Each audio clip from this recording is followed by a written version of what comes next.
What I think that people have to realize is if it's a form of digital gold that also has exchange value, medium of exchange properties, that's super exciting. And the government should be embracing that, should be hodling itself, starting to understand what it is, not be looking to ban it any more than if you saw a new form of gold that became valuable. Would you just try to go bury it back in the soil? No, I mean, you'd adjust and you'd recognize how this new value can help your society, can help your economy. This is the Blue Collar Bitcoin Podcast, a show where average Joe firefighters explore the most important monetary technology of the 21st century. We talk Bitcoin, we talk finance, and we talk shit.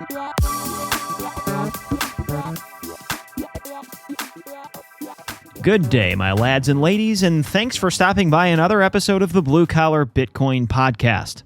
Today, Josh and myself, Dan, are joined by Jason Brett. Jason worked for the FDIC during the Great Financial Crisis. He's a former director of operations at the Chamber of Digital Commerce, and most recently, he's the founder and CEO of the Value Technology Foundation. This 501c3 is beyond cool. It has a specific mandate to educate government officials and organizations regarding Bitcoin and distributed ledger technology.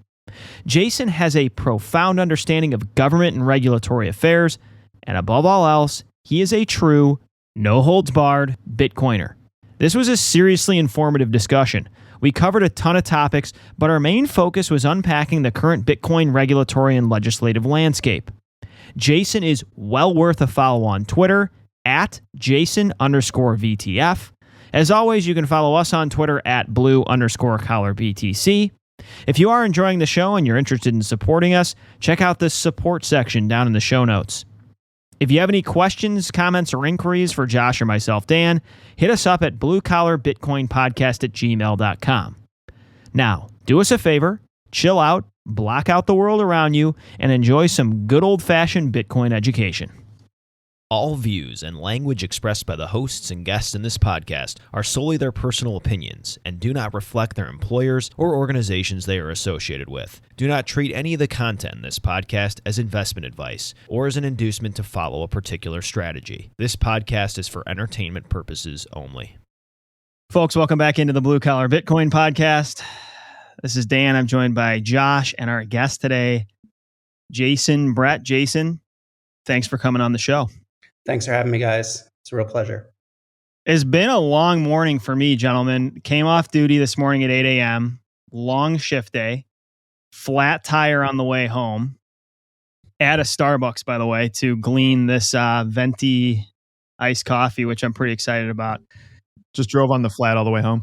Yeah, exactly. You had to get there. There's no place I'd rather be right now after a long night than with two dudes talking about Bitcoin. So let's get into it. Jason, tell us a little bit about yourself and what you're up to in the space, because I know a lot of our audience may not be familiar with your work. Sure. Thanks. Really appreciate it, Josh and Dan. I'm a former FDIC regulator, and I happen to work in capital markets and finance in 2008, 2009 during the financial crisis. So I literally saw the birth of the financial crisis, including the IndyMac Bank failure, where I realized as I was watching as this junior analyst, like kind of at the ground zero, that this was all based on trust, that money, our financial system is based on trust. And if we didn't convince people to keep their money in banks, then we'd lose that trust, because it wasn't just that there wasn't enough money to go around, but part of the US government is a little bit of what has to be a PR campaign about what the value of money is. And so I was thinking about this myself, and then I got into the trade associations in DC, started at the Chamber of Digital Commerce, and then I've been working in government and regulatory affairs ever since, because the cryptocurrency industry, when it came out and when Bitcoin first came out, I found this community of people that were all talking about the same thing that I was thinking back in 08 and 09. Wow, the Fed Reserve balance sheet's really getting big. And so to realize that people had picked up on it, it's so exciting to see people like yourself in their 20s and 30s who get it the way I sort of had my moment when I woke up in 08 and 09. And to talk about solution, to me, one of the solutions to a lot of the problems we have is soft money, is the problems of needing that trust. So the fact that we could go to a kind of money like Bitcoin, where we have a trust that's built in via the computer systems, we need regulators to start realizing, and a few of them are, that the Bitcoin is actually a solution to one of our problems that we faced during the financial crisis. When did you first encounter Bitcoin? So I first encountered Bitcoin in 2016, and I bought a little bit of Bitcoin. I really didn't know what it was, and I was just so impressed by the idea that I could hold the value purely on my phone, that it wouldn't go Mm-hmm. anywhere else. And it took me, and it's been 5 years since, and I'm still trying to fully understand it. But I do Bitcoin mining in my basement now, and I own a lot of Bitcoin, and I make sure I leave it in cold storage. And I love it. I love learning about it every day. I think the financial crisis that you spoke about in 2008 and 9 was a moment when a huge number of people realized that there's something going on and started to dig deeper. I know for myself, I worked at a financial company at the time, and it was absolute chaos. I mean, it was people were getting shit canned. Everyone thought they were losing their jobs. They got a TARP bailout. And then at that moment, I started thinking like, I don't understand how this all works. I want to understand it. And then I went down that rabbit hole and started getting into like hard money. Gold was my thing back then. And then when Bitcoin came around, it just made sense to me very quickly. And that was my story as well. I think so. I think there's a large amount of people out there that fell down this rabbit hole after that time. Absolutely. One thing I find interesting, so your role being that close to the banking system, understanding the inner workings of what's going on behind the scenes, in one sense, to me, it seems like that's a perfect primer to understand Bitcoin. Like you're right next to the people that are putting sticks and bubblegum on the system, and you see the fragility that's inherent with that. But in some sense, it doesn't seem like that's the case. Are people obstinate and slow to understand this just because when you're that insulated and close to the spigot, um, you just feel like that water can never be shut off? Or how receptive are people that come from your background to the ideas of Bitcoin? Well, that's such a good question. So my former chairwoman, Sheila Beyer, in 2008, 2009, who did a huge amount during the financial crisis, is on the board of Paxos and has been in Congress 2, 3, 4 years ago. As always, she's ahead of the curve, talking about how Congress and regulators needed to give, Bitcoin a chance, needed to understand what this was. And so that's like one side of it, right? Like, I don't know if necessarily her role in the crisis was something where she realized the same thing that sort of I did, but she certainly came to the conclusion that there needs to be a chance given to what this new technology holds. And then you have Neil Kashkari. And it's funny, as you were asking me the question, I was thinking, well, I think I might realize now what the problem might be is, so you have the Fed president, Neil Kashkari, who was the guy who invented TARP, right, in Treasury, much higher rank than I was, Yeah. created the thing that supposedly was supposed to fix everything. And maybe you kind of get a little bit of a, syndrome, or too cocky or egotistical, because he feels like he saved America, by creating these TARP loans. And Right. it's sort of like the doctor, you try to say, maybe you should try your surgery a different way. And he's like, no. And so you hear Kashkari talk about this stuff, and it might as well be vaporware.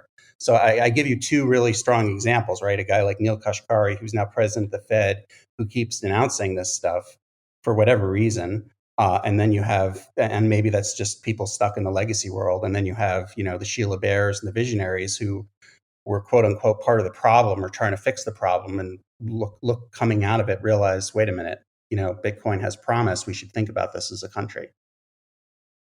To finish out your background a little bit, give us an intro to what you're up to at the Value Technology Foundation, what caused you to go that direction, and what you folks are looking to accomplish there. Thanks a lot. We're a 501c3 organization that supports government agencies in Bitcoin, blockchain, and anything else that the government wants to learn about this space. We're considered a neutral broker of information. That's been my goal, as sort of a think tank where no one can say we're necessarily prejudiced toward one way or another. We have received money from folks in the industry to get us started, but our primary source of revenue is by the education courses that we get paid for by different departments in government. And we believe this is really important because if people don't learn what this is and understand what it is and give themselves a chance to be educated, that's when they can easily say, we just need to ban it. We just need to get rid of it. So I see that as part of the mission and one of the results of the work that we do.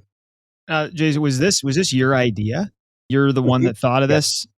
Yeah. Um, I had a moment, like I had introduced Nick Szabo at this chamber event, founder of smart contracts, coined that term. And I was really thinking after meeting him and introducing him that like there really needs to be a term as a way of helping to try to explain to congressmen and regulators what this space is all about. And so like you sort of have this buzzword, the internet, and then you have information technology. Anytime I talk to either of you about information technology, like, my grandmother just sent in money to Nigeria, you'll know immediately what I'm talking about. Like, oh yeah, go talk to the subcommittee on, information technology. So I said, maybe we need a word that's similar to information technology that kind of captures the space. So, a lot of people hear Internet of Value. I said, and I wrote this 3-page white paper, why don't we just call it value technology and say it's really just a new technology and it impacts value, money, things like that. And that's a good way and has been an easy way for people in Congress to understand what we're talking about instead of getting them totally confused.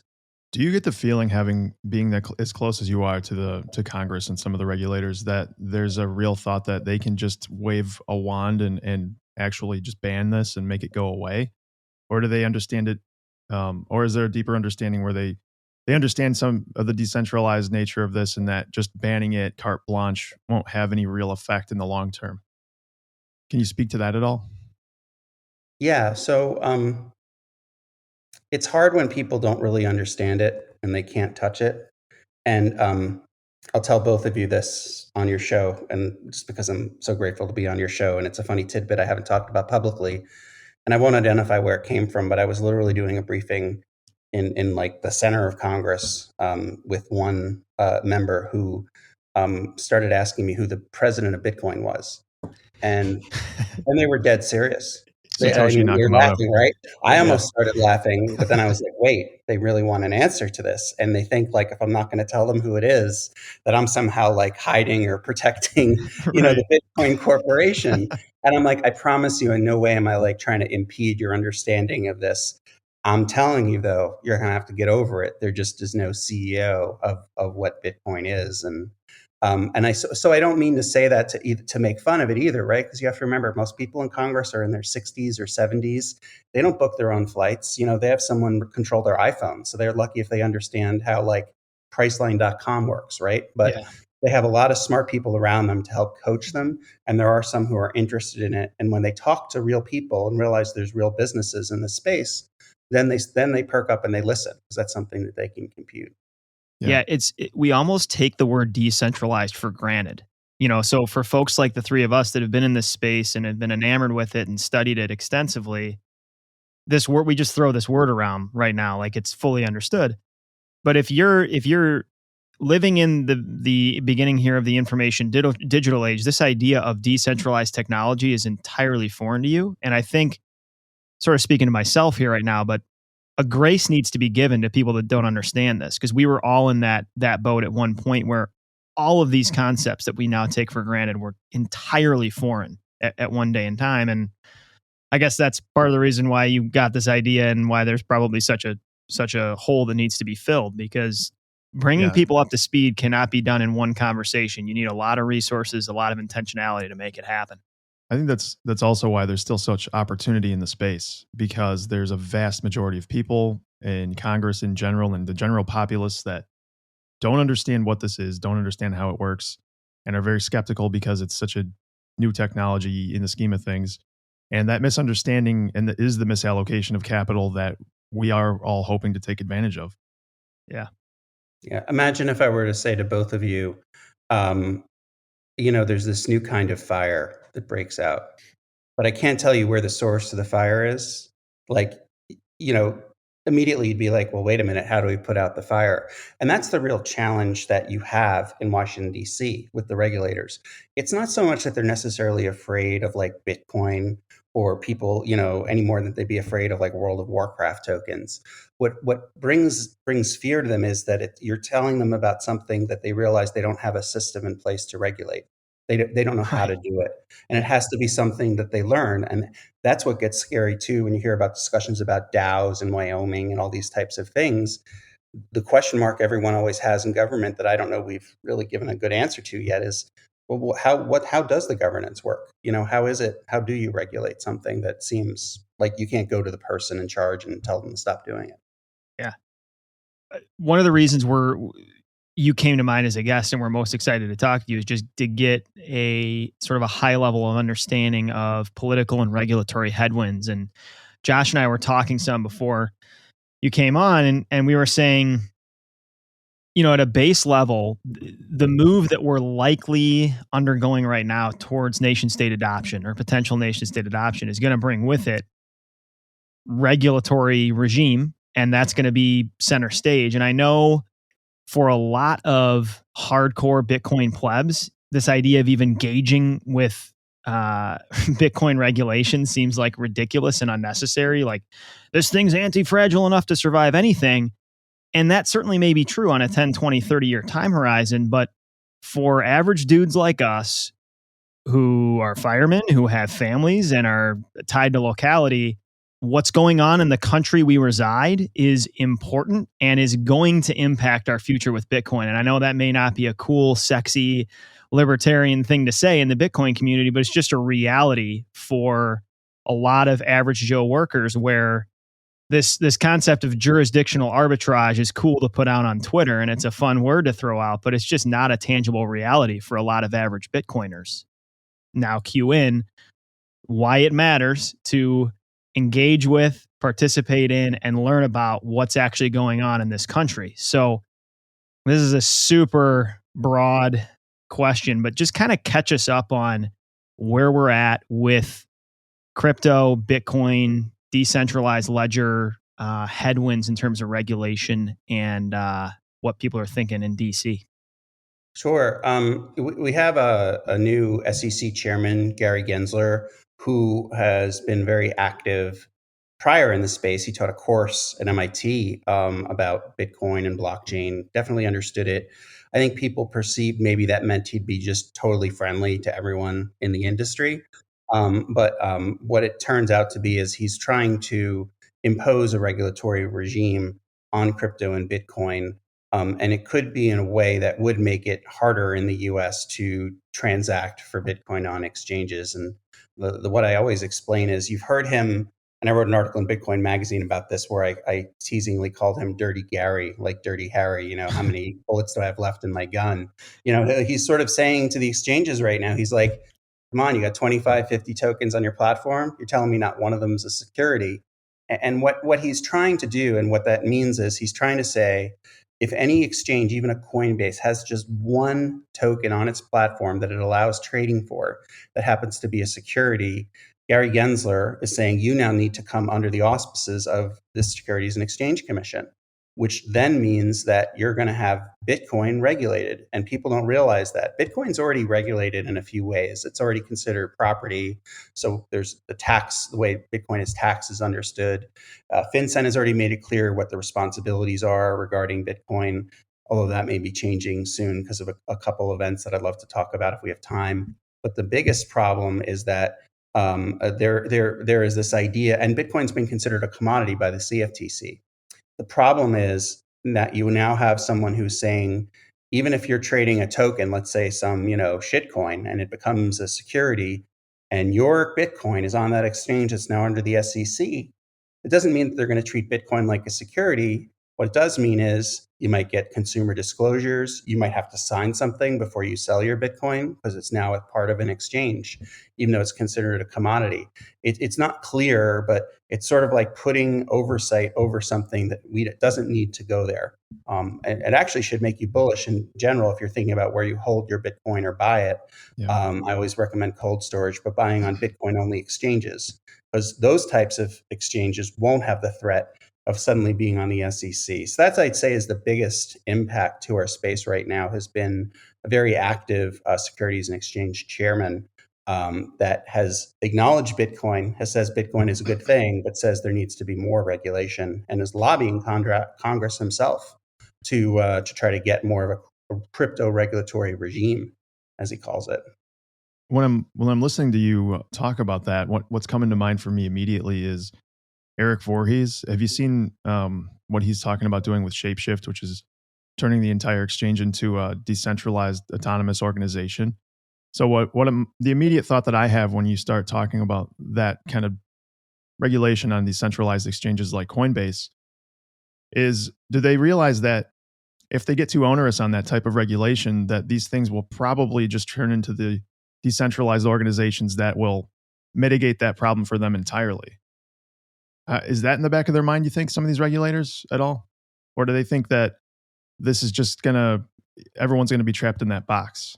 I think that decentralized exchanges are sort of taking on a whole other shape of its own. And yeah, I'm definitely familiar with what Voorhees is working on at Shapeshift. And I think that's very interesting. I think it goes to the idea of how would it be regulated, right? Figuring out how would you work as a decentralized exchange by default. Again, seems like if you can't necessarily control those transactions. So I would think for DeFi, there is a higher level of concern about money laundering and concern about the aspect of that happening. But I think that ultimately the regulators they do differentiate like Bitcoin from some of their assets. They do recognize Bitcoin's established longer. So that is one benefit. But all of the rest of it's really all in one box. I want to go back to you hinting on Bitcoin only exchanges. And you said that when you were referencing Gensler and the SEC. Dig a little deeper on that for us, for our audience, because I think that's a tangible takeaway for a lot of people. And I think some of what you're hinting at is him just placing Bitcoin in a unique category from the rest of the space. Walk us through that and then tie it back into why you recommend people only buy from Bitcoin only exchanges. Sure. So Bitcoin has been determined to be a commodity. And I think you can be assured that if you have a Bitcoin only exchange, that exchange is not necessarily going to come within the realm of the Securities and Exchange Commission, because Yeah. they're not trading securities. It's never going to end up under their purview is basically what you're saying. Exactly. Yeah. Yes. Okay. Yeah. So you don't. So it's a less risk to you, in my opinion, as a consumer. I mean, the least risk is to, in my opinion, you move it to cold storage, because as we all know on this call, anything can happen to an exchange. Go all the way back to Mt. Gox, you can suddenly lose all your funds. So not your keys, not your coins, but what I'm seeing in Gary Gensler's approach is an attempt to get or control the exchanges like Coinbase, because those tokens that are securities and trading as such, he's saying, need the protections of the securities laws, which isn't necessarily wrong. So he is putting a lot of pressure, and I'd say for the altcoins, it's a really tough environment. Even the last hearing in Congress focused a lot on altcoins and DeFi. Bitcoin barely came up. So This could be putting you on the spot more than you're comfortable with. Feel free to veto this question. But in your mind, what is a security and what isn't? I know I've heard, I think it was maybe you were on with Preston in that episode, and something was said like, if it looks like a duck and it quacks like a duck, it's probably a duck. It seems like, just from the little bit I've looked into Gensler's view, he sees Bitcoin and all the rest. And I think in his mind, everything other than Bitcoin is fair game for being considered as a security. This is me sort of filling in the long-term gaps. Do you see it that way, or what's kind of your opinion on what is and isn't a security and what might fall under the SEC versus the CFTC? well, it's funny. I will answer your question, and there's a number of variables to it that people forget about. The commissioner of the CFTC, Dawn Stump, just recently came out and did a nice paper explaining what it means if Bitcoin is a commodity. And what she reminds everybody is, it doesn't mean the CFTC regulates it. Like pork bellies, orange juice aren't regulated. And at the end of the day, that's really what you can see when it comes to Bitcoin, is it's clearly taken on the form of a commodity that's not physical, and it's a matter of trying to fit it into the law. Now, if you look at the Don Beyer bill, Congressman Beyer's bill, he takes a departure from the Howey test. He actually looks at figuring out whether a digital asset security is a security or not by a much different method. It has to do with if there's equity interest or debt interest. Really how the token functions, less than like, is there common control and other things. And so that's a real interesting, this bill in Congress that's a departure from whether it is a security or not. Is a token a security? It depends on the Howey test, right? And so the Howey test focuses on a number of concerns, just like orange groves. And I think one of the best solutions to help explain that is the Securities Clarity Act by Congressman Emmer. He's talked about the importance of peer-to-peer trading and was really worried about the crypto tax position. But Congressman Emmer basically said, you will, the Securities Clarity Act will just make it clear if it's a commodity or if it's a security, but that if you have a token that's within an investment contract, it would ultimately mean that it was a commodity. So there's lots of congressmen and congresswomen working to fix the issue. But to answer your general question of, is most everything that's not Bitcoin or is all of it a security? It's like what the SEC says, it's a facts and circumstance case, and you have to run the Howey test through it. But let me tell you, the majority of them probably would be considered securities.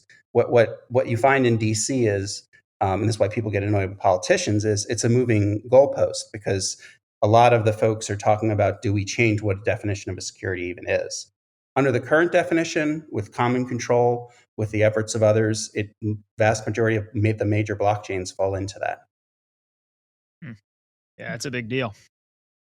Jason, I know you've probably paid attention to what's been going on with the Fed lately. There's been a couple of presidents that have been accused of maybe some unethical behavior by trading in and out of some equities during the Corona crisis that the Fed was buying simultaneously, selling at. I mean, they weren't selling during blackout periods or buying during blackout periods, but I think it would be reasonable to consider like most of the entire year of 2020 as maybe a blackout period with how much change was going on with how the Fed was purchasing these securities and who knew about it when. And what's your take on, and I know they haven't technically broken any of their ethics mandates, but maybe those mandates need to change a bit, because it seems pretty outright. I mean, it really kind of comes back to like, people look at these financial institutions and they say, I couldn't do that and get away with it. Why can they do it and get away with it?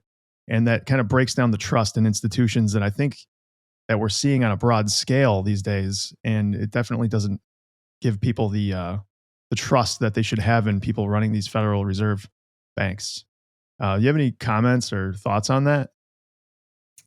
I couldn't help but think when you said, the Corona crisis, it is a crisis for Fed presidents and politicians when they don't have beer on a Saturday night. I mean, that's a real challenge, and that's always a problem. So I totally know what you mean about it being a crisis. For people who are very wealthy, I mean, we saw this with Trump, we saw this with others. When I say very wealthy, what does that mean? Are we talking like over $1 million, over $500,000? But then, you start to have all these vehicles, or I suppose it would be somebody who thinks you just need to own a lot of other coins besides Bitcoin, and you just have no idea where all your coins are or what they're doing at any one time. But you do have a responsibility. And I think even the appearance of doing something wrong needs to be paid attention to, because hardworking taxpayers like myself and yourselves, we deserve better than someone who is taking advantage of the same system that's supposed to bail us out of financial crises and produce money that we can all count on, than to be, messing around with mistakes like this. Look, if it's within the threshold, then maybe the Fed president, that's okay. But if you're skirting something, or even if it's coming up to the threshold, the question is, should you be doing that? And the problem for the Federal Reserve is they don't really have anyone directly overseeing them. They just have Congress that could change, the rules about them from a legal perspective. But for the Federal Reserve, without having that oversight, sometimes, I think even the Federal Reserve needs to be reminded that you have the public trust. And it's the same thing with the FDIC too, that the FDIC, these agencies, you have to earn and keep the public's trust. So if you're going to do something that might look like you're taking advantage of the bank that you're working in or taking advantage of the Fed's policies, just don't do it. Just start by just not doing it, right? Or finding out whoever your wealth advisors are and tell them to go, hold Bitcoin or buy IBM and just don't do anything with my money. So, that I think should be more the rule and not the exception. I know for a fact when I was at the FDIC, I was told, and I never have owned a bank stock. I absolutely will not ever own a bank stock because of, just the appearance of that I would be trying to favor one bank over another. Yeah. Jason, catch us up on this infrastructure bill. Most people that are well involved in the Bitcoin space, at least on Twitter, would have seen all this chatter. What happened with that bill? Walk us through the timeline and then where it kind of puts us with Bitcoin at this day and time. Sure thing. And sorry, guys, my wife just walked in, so she's forgetting that I'm in the middle of a podcast. But she knows the priorities and who's in charge. So does she understand how big this show is, Jason? She doesn't. Okay. We need to have a conversation with her after. Tell her we have tens upon tens of downloads a week, and that this is potentially your big break. So That's right. It's all our big breaks. So the crypto infrastructure bill went from the Senate to the House, and people remember there was a movement by Senator Pat Toomey along with Senator Cynthia Lummis from Wyoming. Wyoming's been a very friendly state from Caitlin Long as far as their interest in the fact that this language came out about crypto reporting of taxes by a broker. And the problem was the language that came out in the bill was not very good. The way the infrastructure bill is supposed to work is we're supposed to get our roads, bridges, tunnels fixed. So guys like you can get to when there's a fire or whatever. I mean, I'd say that's somewhat important, but to not cost the taxpayer anything as a result. So there are these things that are called pay-fors, meaning you have to balance the budget, which we all know in DC that rarely happens. But in this one bill, it does. So they had to find things that would pay for these roads, bridges, and tunnels. One of the things that they came across that they wanted to make a priority was taxing Bitcoiners on their transactions. And making sure that if you buy or sell Bitcoin at an exchange, that it's automatically reported to the federal government. The language was sloppy, though, and what you saw with Toomey and Lummis was to try to change the language with an amendment, because the way the language was written was broad enough to potentially capture, whether or not it was the intent, people like Bitcoin miners. So, a Bitcoin miner earns the next Coinbase reward of 6.25 Bitcoin. Who are they supposed to send the 1099 to, right? Same with software providers, hardware providers. So the bill has now moved to the House, and it's actually an agreement that Nancy Pelosi struck over in the House was they were going to vote on it by September 27th. So I think we're going to see a vote on September 27th where the bill will be debated.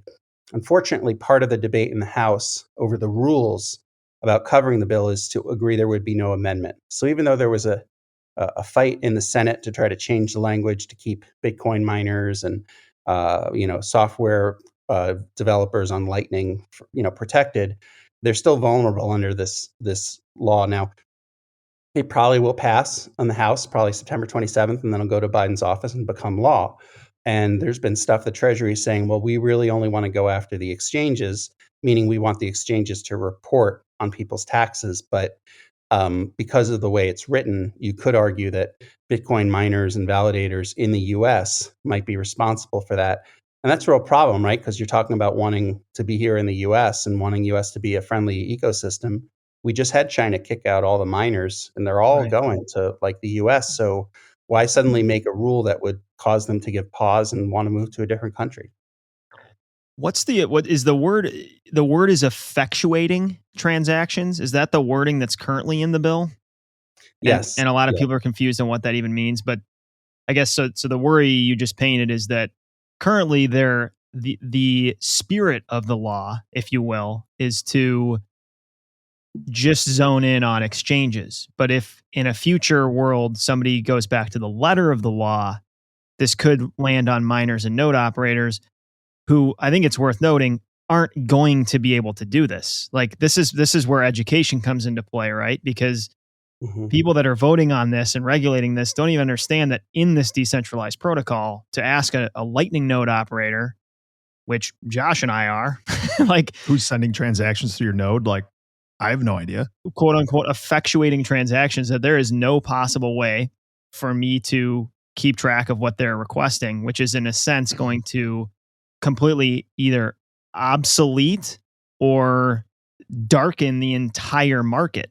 Like, is this something anyone's aware of, or who's aware of this? How is this being spoken of at all, or is this just such a tiny part of this infrastructure bill that to try to get the word out on one small issue is just nearly impossible? It's already too tiny. I mean, because we're talking about one aspect of a huge Right. bill that is considered in Biden's mind to be one of the main things of his first 4 years, right? So if this is part of his accomplishments for the first 4 years in office when he tries to get reelected, this bill's going to pass. And so it's been, even if the language was wrong, and even the person who wrote it, Portman, said, I think this is probably needs to be better language than it is, because they just didn't understand the technology. The problem has been finding agreement amongst a bill that's so fast moving to allow the amendment to go in, to change it. Now there are other efforts. There are people working afoot, and it's definitely drawn a lot of attention to lobbyists. The Brownstein Group, which is like the largest lobbying firm in the U.S. and is very prestigious. Brownstein was hired by Coinbase and Fidelity for one of their new nonprofit trades. So you have a lot of the majorly lobbyists coming to the table now, which is actually a good thing for us, because they've been saying, and they opened my eyes to a few other ways that this could actually be remedied by legislation. And they're working on a few ways now. So even if this does pass, right, and we have this bill as of October, we still need Treasury to give the guidelines on how to interpret the law. So hopefully their Right. guidelines will be, it's just the exchanges. But there are people who are in the works of still trying to find another legal fix, so we don't have this hanging out over our heads. Now we have this Beyer bill kind of in the background, and I've heard whispers that this is very likely to be the roadmap for where they're going with crypto and Bitcoin. Explain the Beyer bill, and then do you see it that way? Do you think it's the likely future trajectory of where we're going with regulation and legislation? Well, this is why I always love these conversations, because it's an opportunity for me to learn as well, and ask both of you something along the way. So, like with the Beyer bill, it's interesting. It makes Bitcoin a commodity by law. But the way it's written is, it says Bitcoin and all of its forks, and Ethereum and all of its forks. So is that okay with the Bitcoin community, that within the Beyer bill we would have codified into law that Bitcoin is what, equal to Ethereum and Ethereum Classic? So, that's the problem we have as this ecosystem continues to grow, is the competitiveness of other projects, of other ideas that can sometimes impact what might be just basic blocking and tackling needed. Because the truth is, it shouldn't necessarily be, I mean, it might as well be all of its forks for those that maybe got some other types of Bitcoin along the way. But the point is to make Bitcoin a commodity. So I really applaud the Beyer team for this bill from that perspective. But I think that it's obvious that someone has also convinced the Beyer team that it's not just Bitcoin, but that it's also Ethereum, which you can't blame them, right? Because the SEC has sort of also indicated that could be a commodity. So that's one of the things we have to think about is that what we want? Because you're right, it is a little bit of a whisper of what you would call a balloon bill, kind of floating a balloon in, seeing how people react to it. And that's the one big thing to think about from a Bitcoin perspective is, I mean, do we want to have a Bitcoin and Ethereum and all its forks be commodities? Are we okay with that? If something like that passed, does that mean that those two blockchains, Bitcoin and Ethereum, are just forever bespoke as the only commodities in the space, or is there a possibility that other things could be added? Other things could be added because it says Bitcoin, Ethereum, and I think it then says and others, of Okay. similar nature. But you then have a law, right? I have a law that says Bitcoin is a commodity, and that's huge because that means no one can ever say it's a security, right? Yeah. Right. The reason that I ask is because I mean, I'm a huge advocate for I do prefer Bitcoin. I think most of the other stuff in the space is a lot of it is nonsense. There's other projects going on that make sense, but the point I'm trying to make is I don't think anyone should be playing favorites with any of these things. Like, I think that Mm. this should all be working itself out in a free market. And if people decide Bitcoin is what they want, then it'll win. If Ethereum is the thing that people decide they want, then like, I don't have any predilection in deciding who's the winner here. And I don't think it's fair for anyone to do that. I think it should work itself out naturally. Hmm. I think we have the same disposition, which is Josh and I do, which is we are maxis for sure. We hold only Bitcoin.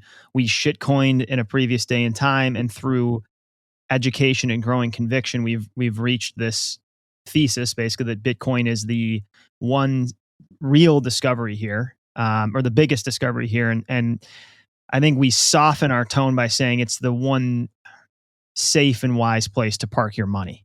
But we, at the same time, as Josh just alluded to, are kind of like, everybody chill. Like, let this play out. If we understand the fundamentals correctly, one thing is going to be left standing or standing a lot taller than the others. Where I Right. do, hearing you kind of explain the Beyer bill, I think one concern that comes to mind is like, do we want to bring two dates to this party? Because there's one smoking hot date that we would like to pay all our attention to, but we also have to babysit the person over in the corner that's loud and drunk and obnoxious. And I think that's a little bit of what you're hinting at with Ethereum. And as a Bitcoin maxi, to be candid, I just don't see the same fundamentals with Ethereum. And I don't necessarily want their issues to be married to Bitcoin's in the short, midterm regulatory environment moving forward. Is that kind of what you were asking and sort of the way you see it too, or your concerns surrounding those two things being lumped together? Yeah, I mean, you actually the point of that is that when we think about things like DeFi that's handled on the Ethereum blockchain and the high gas fees, the latest hearing that was a hearing with Gary Gensler, and you had Senator Elizabeth Warren and others, questioning him. The question that came up and the concern was, what about all these high fees on Ethereum? And I felt like saying, like, hallelujah, finally they're paying attention to one of the key problems of the Ethereum blockchain, of these massive fees that you have to pay that just don't work for people with ordinary amounts of wealth. I mean, it's like, if you're super wealthy, then maybe you can deal with the Ethereum blockchain, but otherwise it's a problem. So thank you, Senator Elizabeth Warren, for saying that. And at the same time, this is where we all have to go back to our community, and it has to be a little bit of tribal warfare, because Ethereum's also kind of screwing us or diluting the Bitcoin brand, right? Because it's all lumped together. Yeah. So, like you said, that's a perfect example, is having to be maybe that babysitter, where Bitcoin's kind of used as sort of a shield to get through some of their own issues, like NFTs and DeFi. But the problem is going to be the problem that we have, I would say, if people don't care about the space or don't even think we should engage with government, it's kind of like not voting at this point, because then you're just going to have all the laws will be built for the DeFi, Ethereum ecosystem and everything else, because they're going to hire lobbyists and they're going to influence the laws the way they want them. People might say, well, Bitcoin will still exist, but I think the problem that both of you would have, and I would push back a little bit on the idea of not getting involved, for those who might be listening, and to say you probably should at least get somewhat involved, because then you're just default allowing them to do whatever they want. And it might make you have to reconsider where your family lives if you really care Yeah. about Bitcoin. Right. I think that's a good way to put it. It's not that Ethereum presents an existential threat to the success of Bitcoin, but it's that Ethereum in the short midterm could present a threat to it could cause regulatory harm for Bitcoiners that's unnecessary if the two of them are attached to one another. Yep. It's just like with the SEC exchange concept, right? If you have your Bitcoin on Coinbase, you're not doing anything wrong. Maybe you're just holding Bitcoin, but then tomorrow it's under the SEC's purview and they start asking you more questions, or you have to have disclosures that you didn't buy or sell Bitcoin and that kind of thing. That's Bitcoin did nothing to deserve that. We're just part of the crowd at that point. And I think it's really important, and it can't be said enough to our politicians and regulators, and even at the local and state level, is reminding them of how Bitcoin is different. Bitcoin is it's its own asset class. You've had people on your show, they talk very wisely about the way it can be a hedge against inflation. It's the only true vehicle I'm aware of where you can store value and you won't see it, leak. Mm-hmm. What are you hearing? What's the street talk about stable coins around those parts in DC? What I've heard a little bit that they're maybe taking a real close look at those, and I could see some regulation coming out concerning that, especially because it's such obviously close to the heart of regulators to be linking anything to the dollar. What how much concern should people have? Like, I know myself, I have some stable coins making interest on BlockFi. How much concern should you have sitting on some stable coins Wait, before you answer, I wanted to say it's hilarious because Josh and I were comparing notes the other week, and we both have pulled all our Bitcoin off custodial lenders like Yeah. BlockFi. No knock on them. Yeah. Power to them for their business model, not worth the risk. But then Josh was like, but Dan, how do you feel about putting a good chunk of fiat on there? I'm like, oh, fuck yeah. Let it I ride. don't have, it's funny. I have no Just goes- problem letting stablecoins sit on BlockFi, but Bitcoin, no way. I won't let them hold I'll earn that. 8% interest on stablecoins, but putting my Bitcoin at any semblance of a risk, heck no. Yeah. Yeah. I was getting ready to put Josh on the spot to be like, what he's saying, is it Tether or Circle? Which one's going to moon first, right? I wouldn't own Tether personally, but I do have USDC. Yeah, no. So look, the funny thing about regulators is when they really don't like something, they don't like to call it what people have called it. So like if you remember last year in Europe, they were talking about stable coins and they called it so-called stable coins. That's the joke. It's so-called stable coins. Yeah. And that was funny up until about 2 weeks ago when Gary Gensler came and did his testimony and shows you how quick he will be to try to just regulate this whole space.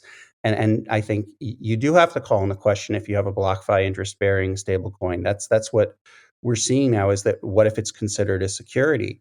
And what Gary Gensler said, and this I knew was coming. I just didn't know what the angle was, because about a month ago, guys, I was at a meeting with the SEC, and I brought up stablecoins, kind of like you. It was just some simple thing, and the response I got back was, Jason, we don't recognize the term stablecoins. And I'm like, what are you guys talking about? You wrote a thing. What's the term they're using? Do they have a term? 11 Well, we now know. The term was in Gary Gensler's testimony. He calls them stable value coins. And why is he calling them stable value coins? Because a stable value fund is regulated by the SEC. Yeah. So, Okay. it was well done, Gary. You figured out how stable coins need to be part of it, and probably they should, because if you're putting a whole bunch of securities and bonds and we don't really have regulation around it, that technically probably is a security. But but it's a stable coin. It's what it is. It's what for people in the space are, right? You don't care about your Bitcoin's out of harm's way. So you have some fiat there, let it burn, like you said. But if it's going to be USDC or Tether or anything, the questions that the SEC is asking is, number one, is it a security? And at a higher level, saying, are they paying attention to it? There's a president's working group, and it's called the President's Working Group on Stablecoins. The government actually sees stablecoins more of a threat than they do Bitcoin. And the way I can promise you that is, if their major working group is focused on stablecoins, what are they most fearful about with stablecoins that maybe they don't yet see from Bitcoin, or don't really, they probably just don't believe Bitcoin could overtake the US dollar. But USDC, I mean, what if everyone just starts using USDC, and uses that as their dollars? I mean, that puts the Fed out of business. So that's why, and the Treasury has a problem too, right? But does it? I guess I just want to ask and push back just a little, because if stablecoins have to be linked to, like, if there's a new regulation, stablecoins must be linked to dollar per dollar in a bank account held by Circle, and now Circle is just the custodian of, say, I think it's $38 billion in USDC right now. They have to be audited and say, yeah, we hold these dollars. I mean, is it really any different between those dollars circulating the economy and the USDC, as long as they can actually prove and be audited? And I don't see how they have any real fear from that, is what I'm saying. Sure. We might be here a while, because I really believe very, very strongly that is a problem. And let me try to. Yeah, please do. I'm genuinely curious. So you're doubling the money supply, right? You're essentially creating more money because you have the dollars in the bank account. Now you have this new form of money that's moving around. Yeah. But that'd be the same as if they created a loan, though, correct? Yeah, I mean, no, that's very fair. If it was a loan, it'd be the same thing. But the problem is, and this is the way I see it, is that it is Circle. What if Circle goes out of business?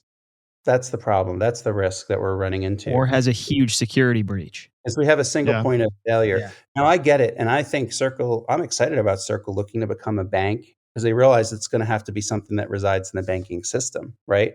But it doesn't go without harm, because the problem is consumers won't fundamentally understand the difference between a stable coin that's USDC and a dollar in their wallet.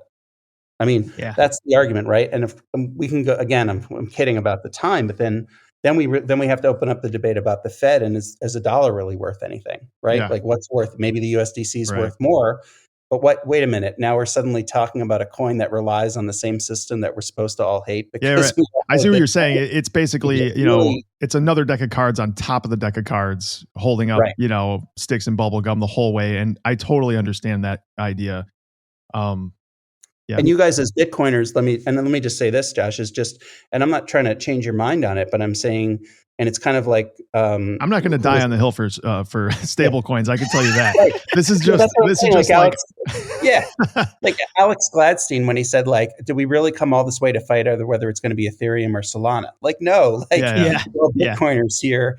I don't really care that much, to be honest, what ultimately happens in the stablecoin market, as long as it doesn't affect the way people view Bitcoin, right? So it's the Yeah. same yeah, concept. So whether it's a Circle or a Tether, that to me puts a risk to the whole industry. That does worry me a little bit. But you're right. Listen, it's a dollar. I'm not going to argue about how much value is in a dollar, right? I think we know with the way it is now, there's nothing that backs it anymore that has an intrinsic value like Bitcoin. But if it's a stable coin and you're looking for a decent stable coin and the company offers it, I think to me, that's a positive thing because then it's easier for you to buy Bitcoin with your stable coins. Yeah. And that is a nice feature. That is not a bug. So I will say that's where there's a use case for it. But I do not think though that we should be, and you said it exactly right. That's really my point is let's not focus so much on how important it is as to whether it's backed by, the full faith and credit of the US, because that's a large reason we have a large economic problem in this country right yeah. now. Totally understood. It makes sense to me, before switching gears here, that they would be so obsessed with stable coins too, in the sense that I'm sure they they recognize that the future trajectory is CBDCs. And so whether it's a stable coin they have total control over or their own protocol, this is something that could encumber their ability to go a direction they want with a central bank digital currency. So Exactly. yeah. Absolutely right. The one of the most unreported things this last week was the Chinese digital currency is now available up to 10% of the Chinese population. Now that Wow. not all 10% have opted in yet, but it's being set up so it can be used in their subways during the Olympics, which we're only 5 or 6 months away from. And that is a centralized, surveillance style of CBDC. That's what the US government really worries about. They're not so much worried about Bitcoin or all these other coins. They're worried when you can talk about threatening, their existence or their way of life economically, and you create something that's palatable, whether it's the USDC or it's something like a Chinese digital currency, that's really concerning. And China has been developing this digital currency now for many, many years. And they just kicked Bitcoin miners out. A lot of people say, oh, they probably kicked the Bitcoin miners out because of climate change or whatever. No. Yeah, right. They kick them out because just the way they don't let Chinese use the internet there, because Yeah. it's a command and control authoritarian society that's the exact opposite, I think, of where we all want to Yeah. spend our days. And it's an easy way for the Chinese to move their money out of China, which I think is key. Yeah. Mhm. Yeah. That was the greatest note. If you didn't realize that Bitcoin was equal to freedom, it was when the Chinese kicked the miners out of the country. Yeah. Yeah. That should be the signal to everybody in Yeah. this That's a country. huge I mean, that's a big plus on the side of Bitcoin, as far as I'm concerned, that the Chinese the CCP, not the Chinese, absolutely hates it. Do you think that's a selling point for people on the Hill and for the White House? Like, hey, look at what the CCP just did with this thing. Land of the free, home of the brave. Look where it's coming. Like, is that a line that you can feed and people chew on? Yeah, I think that's actually really good and really needed right now. There was an article in the Wall Street Journal yesterday that just came out that was talking about the way the Biden administration is worried about ransomware attacks. Yeah, And they let's might, get into this. This was yeah, actually one of our next questions. yeah. So that's like when there you have to be able to demonstrate the positive side of something, and I think that it's a feature, not a bug, that a country, or any regime can control something because, I think it's absolute power, corrupts absolutely everything. And so you want to make sure that there's limits to what you can do with the money supply. And you find that with Bitcoin.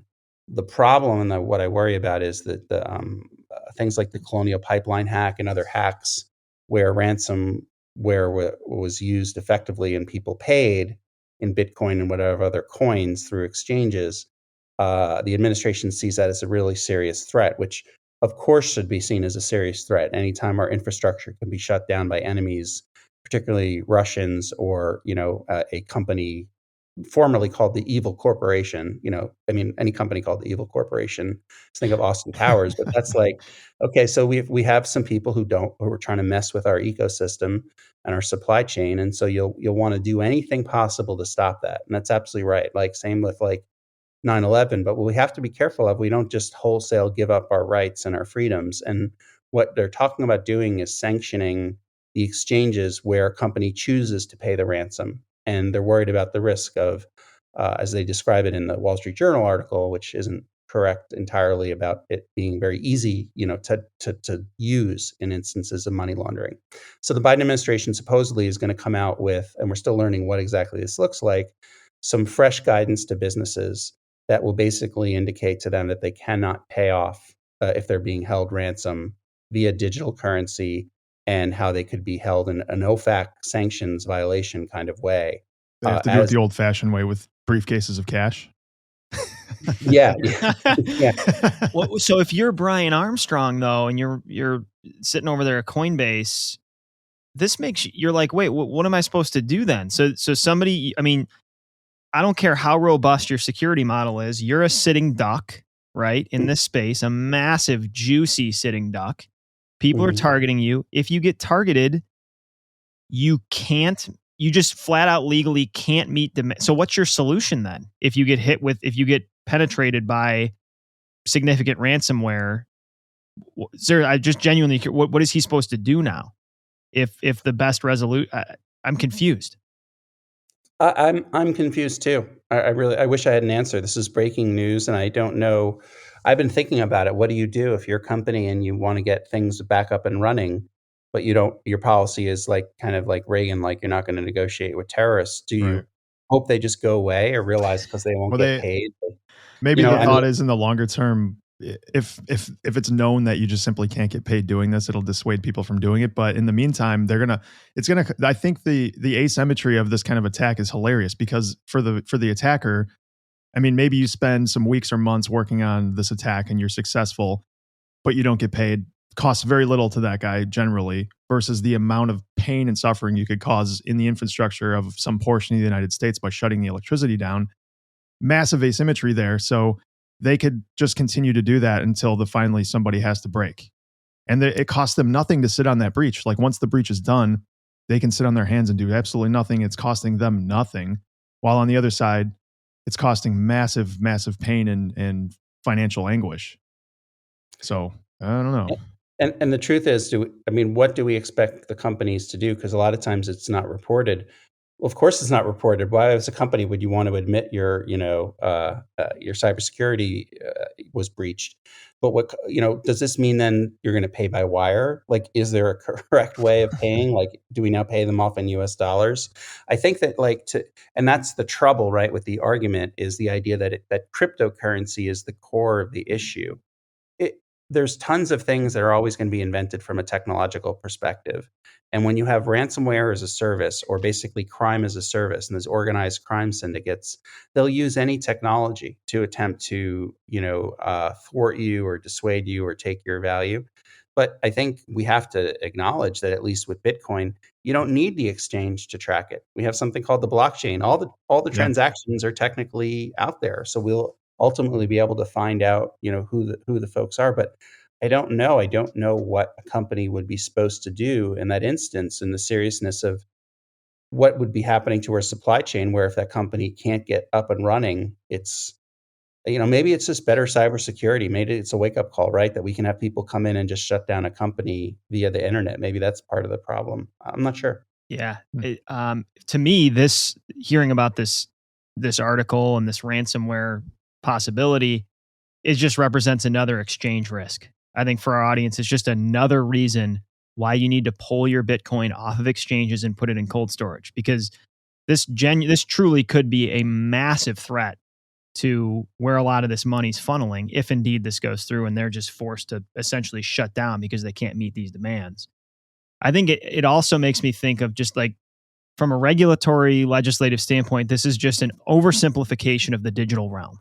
If there's a criminal at your door with a gun, just don't answer. Easier said than done. Like that's not how it works, but it's a quick band-aid solution or without really thinking this through and unpacking, just don't pay them. But if you're running a business and an exchange, that's not necessarily how it's going to play out. Yeah. As we wrap up here, Jason, let's address a piece of FUD that I think a lot of people are curious about. And I'm sure, when you're at the local tap, some people are asking you this question. A lot of folks out there, just plain and simple, governments are going to shut this down. Bitcoin represents a fundamental threat to dollar hegemony in the fiat system we live in. There's no way when this thing starts rolling downhill, they're going to let the snowball keep going. What's your thought on that and your response to that piece of FUD? Well, so, I mean, there's no way that you can practically ban this asset. And if you do, it would be a mistake similar to like when we try to do prohibition on alcohol. People will still find a way to use it in this country. There'll be the speakeasy joints on the cybersecurity, cyber web where people use Bitcoin anyway. So you're not going to effectively ban it.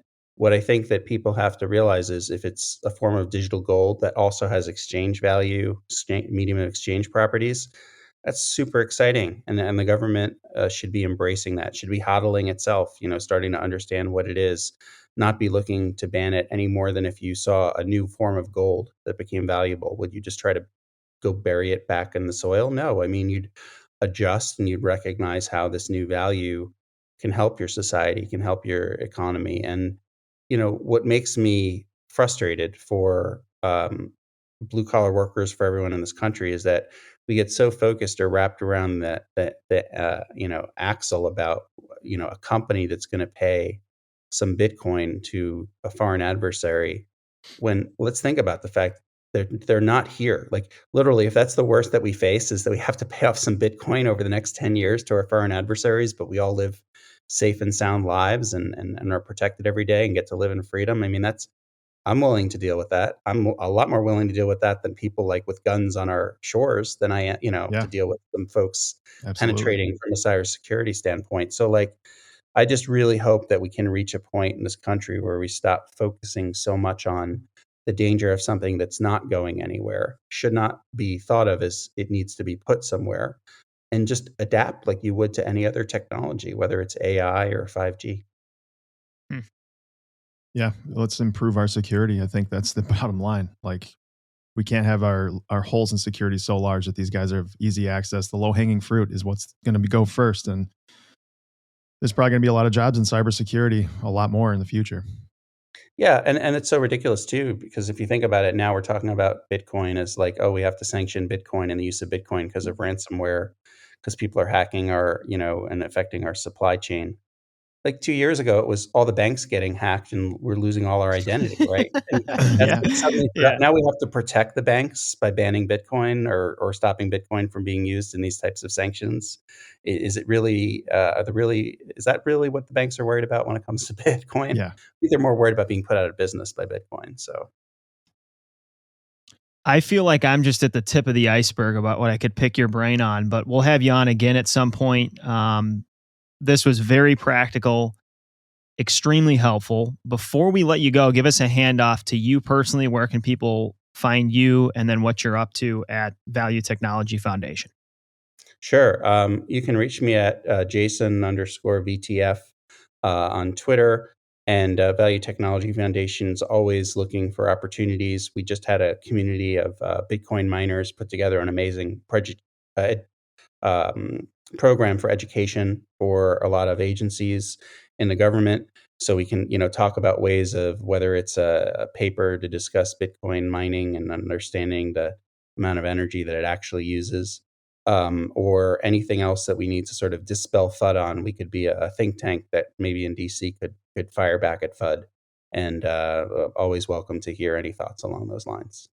Awesome. Thank you. I mean, everything you're doing in DC, we appreciate it. Even all of us libertarians who don't want anything to do with it, we we appreciate it. Sounds good. The Value Technology Foundation, the FUD Fire Foundation. This gives it's the nickname. I like it. We appreciate your time, Jason. Have a great rest of your day. Thanks, you too. Take care. See ya. Thanks for listening into the show. If you enjoyed this discussion, be sure to subscribe on whatever app you're using for podcasts. And if you have an extra minute, go ahead and leave us a review. You can also follow us on Twitter. We're at blue_collar BTC. We invite questions, comments, and inquiries of any kind, and our email is bluecollarBitcoinPodcast@gmail.com. We look forward to you joining us next time on the Blue Collar Bitcoin Podcast.